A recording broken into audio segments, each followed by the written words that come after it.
Good morning, everybody. As you can see, today is Tuesday, November 21st. Deer hunting, and the weather is crazy out there right now.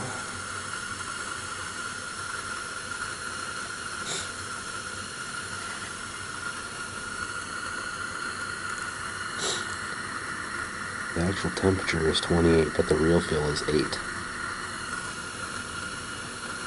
And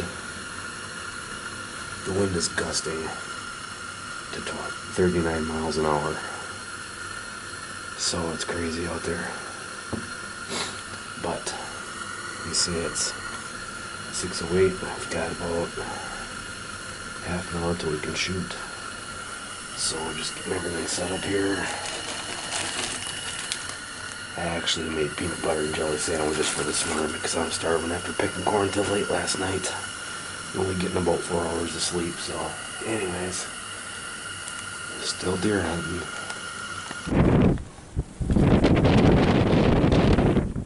Yeah. I don't think any deer in their right mind is going to come out today. There was nothing on the field yet. It's almost 8 o'clock. The wind is blowing like crazy. The shack feels like it's gonna blow away. I'm gonna sit here for about another half an hour and then go back and get something accomplished. And if you can see, when I picked corn, I just left 4 rows at this end for the deer for right now. Back over here, the corn's pretty short right in there, but down at this end, you can see there I picked it all off. That corn was nice and tall, so I picked that corn off. But I left 4 rows at this end.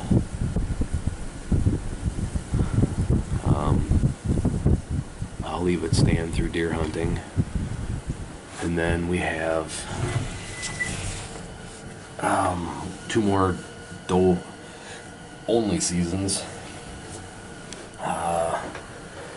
One is December 7th through the 10th, and then another one is December, I believe it's the 24th through January 1st. They call that one the holiday hunt. That one is also antlerless only or doe hunt, so there's plenty of time left. That wind just howling. I've got a heater in here, as you can see, but this shack is not insulated and it has plenty of cracks in it, so the wind kind of blows right through it, but it's better than being outside. But anyways, I'm going to leave that corn stand through at least the first antlerless only hunt at the beginning of December. And who knows, I might just leave it stand all winter. There's not a lot of corn left in it. There's a lot of empty cobs in this strip back here. And that's kind of why I planted that little strip back here. So hopefully the deer would be in there and not in my other big fields, which it actually worked out pretty good. And it seems like if you have corn in the same place 2 years in a row, the deer come back to that and hit it really hard. So I might just leave them 4 rows stand, and then hopefully it works the same next year, so the deer just kind of hit this back strip and leave the other fields alone. So I don't know, there's only gonna be, maybe 1/8 of a load out there in the gravity box, so it's probably not even worth coming back out and picking. But if it does the same next year and keeps the deer in that little piece that I didn't really stick any money into other than the seed, and then it keeps them out of my other corn, so those yields are better, it's worth leaving that little bit. And this winter, see, all I'm going to do is run a poly wire my finger's not gonna show in the camera. Where that post is right there, down to the water, onto the fence down here, I'm just gonna run a poly wire across there, let the cows graze the front part.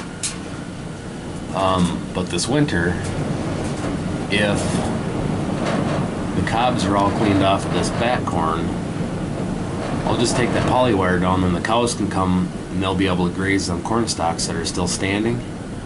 You know, if the cobs are all off, the deer haven't cleaned off, then I'll just, like I say, take that poly wire down, and the cows can come back. They'll be able to get those stalks yet because they should be above the snow. So it's not a total loss. And what I'll probably do in the spring is stock chop that and then make it for bedding, so I'm that much farther ahead for next year for bedding. So anyways, then that field I'm just gonna graze. And that front cornfield, I'm hoping to get a combine this week, but the next 2 days look like the low 30s, but then Friday they're talking 51. So I don't know, and I haven't out here this morning. I'm actually getting enough service that I can read messages or comments on YouTube, and I can get text messages every once in a while. It's kind of sketchy, but I haven't looked at the extended forecast. But if next week looks nice, I might wait on that front field just as long as possible, because I mean, we've got, it says 20-mile-an-hour sustained winds and gusts of up to 40. So that corn should be drying today. And then if we get this warmer weather and it stays windy, it should dry, so hopefully we can drop a couple points before we combine it off, and drying should be a little bit cheaper. It all depends on what the weather looks like. If it looks like it'll be decent on next week that I can make bedding, we might hold off just as long as possible on that front field. But anyways, I think deer hunting this morning is going to be a bust.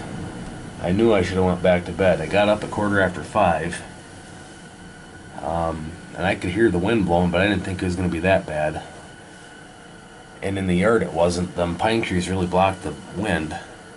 But as you can see, I drove the truck out here. I wasn't going to walk out here. I actually came out late this morning. I didn't get out here till 6 o'clock. Normally I'm in the stand by 5:30. But I didn't see anything out in the field when I drove back here. Normally the truck doesn't scare them off as much as if I were out here walking with a flashlight. So I cheated and brought the truck out this morning. And opening morning I walked out. Sunday morning I drove out, and it didn't seem to affect how many deer were out in the field on Sunday morning, driving versus walking. And then yesterday morning I didn't hunt. And I'm not gonna hunt again tomorrow morning because the boss lady has to work, and the bus doesn't get here until this time of the morning basically, so it's kind of hard to get out here and hunt in the morning. And I don't think I'm gonna hunt in the afternoon tomorrow, and I don't know if I'm gonna hunt tonight or not for sure. I have some town business to take care of, or actually I want to kind of get filled in on a meeting that happened that I didn't make it to, that has to do with our township. Basically I want to hear some comments that were made at a meeting about some business that's going on, and being I'm on the town board and I'm the plan commission chairman, I'd like to hear what these comments were to one of our town people from other town people. So yeah, I'd like to hear what the squeaky wheels had to say. So anyways, guys, I think this morning is gonna be a bust. But I tell you one thing, I'm glad I have the shack. This was a great investment last year. I got some work to do to it yet, and if you see up there, there's where that corner trim is, there's a hole up there. I think I'm gonna end up insulating the ceiling in here and then put a vapor barrier underneath it, because this ceiling actually drips when it's really cold. I think I'm gonna throw some insulation up there and put some great stuff around them corners to seal them up. But I think next year the wife is going to get this shack, and it's going to go over in the other woods where she hunts, and I think I'm going to build a bigger one. I'm trying to find a trailer house frame that I can cut off at 24 feet long. I want to build a 12 by 24 foot cabin on wheels.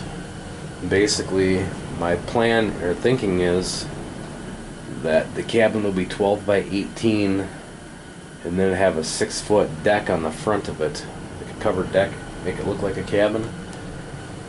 And I kind of like to put it right up on top of that hill,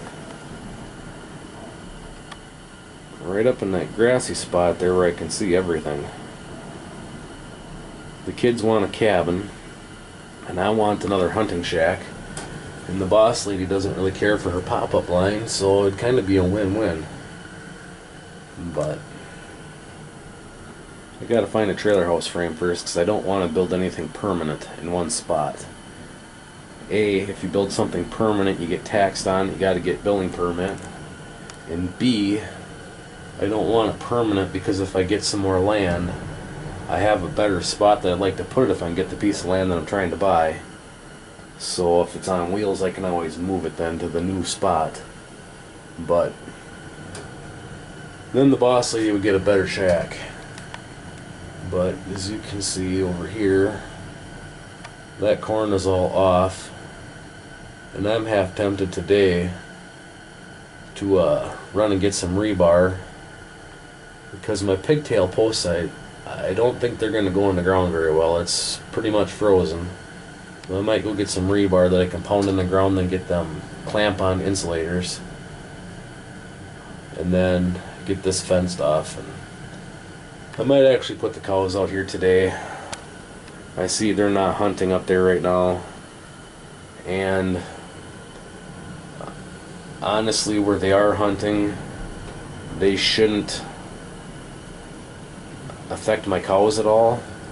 And where Yehu is hunting over there on top of that hill, my cows are in more of their... Right now, his shooting lane aims right at the house, and it goes, of course my cows are right next to the house, so they've got just as big a chance of getting hit by a stray bullet in there as they would out here. So might as well take advantage of these corn stalks and get the cows out on it.